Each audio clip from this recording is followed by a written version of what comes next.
X Games Pro Border, or otherwise known as ESPN X Games Pro Border, depending on the region it was in, released on the PlayStation and Windows PC in 1998, and was released pretty much at a time when extreme sports games were starting to gain in popularity. That would see many of these games being added to a flood of titles within the same category that were all fighting for supremacy in terms of which was the best. Not all of them would succeed, as there was some heavy hitters on the platform that did set the standard to some degree and had a lot to live up to, but unfortunately a lot of these games were just left overshadowed. It's not to say that they were bad. In many cases some of these games were probably better in some ways, but because of their unfavourable elements, they just couldn't compare to the popularity of series that have been out for a while. If you look at the likes of the Cool Border series, while again they're not the best snowboarding games on the platform, they are considered the best by many because it was out for a very long time at that period. So with X Games Pro Border,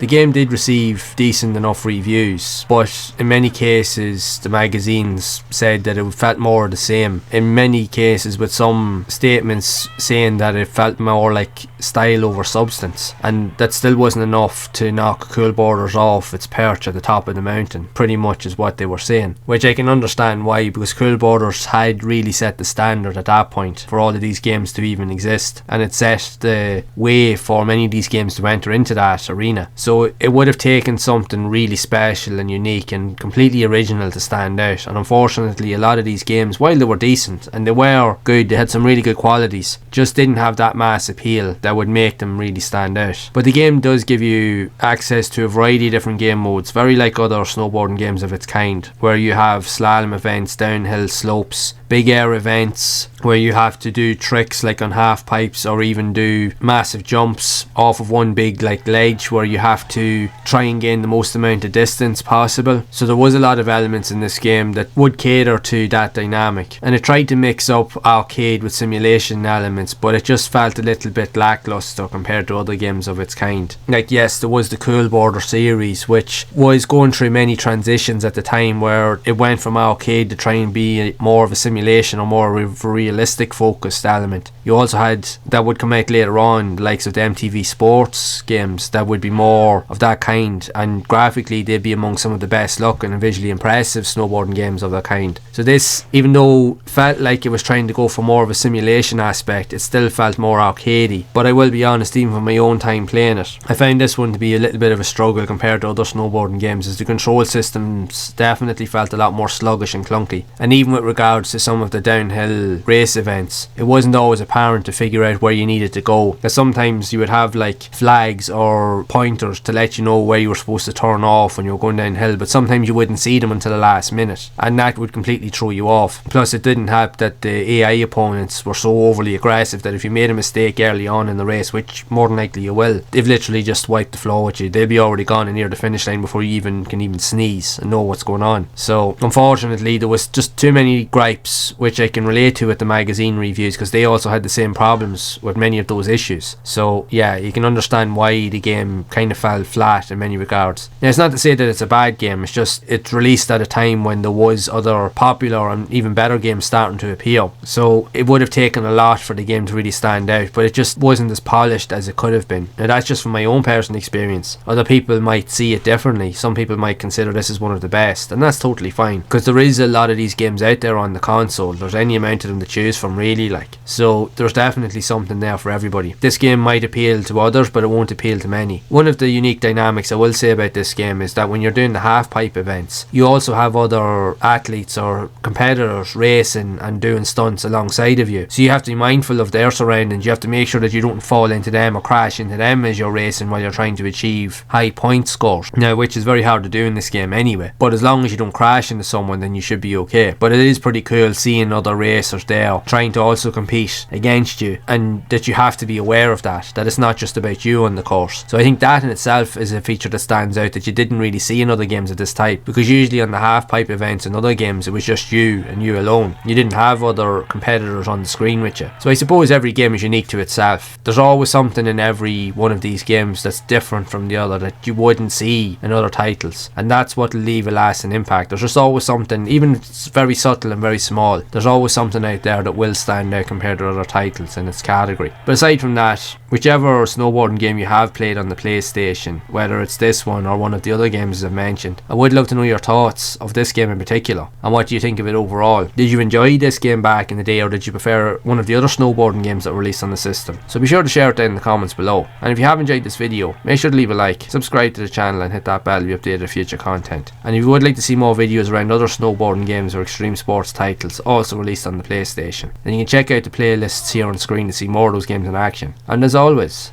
keep those gaming memories alive.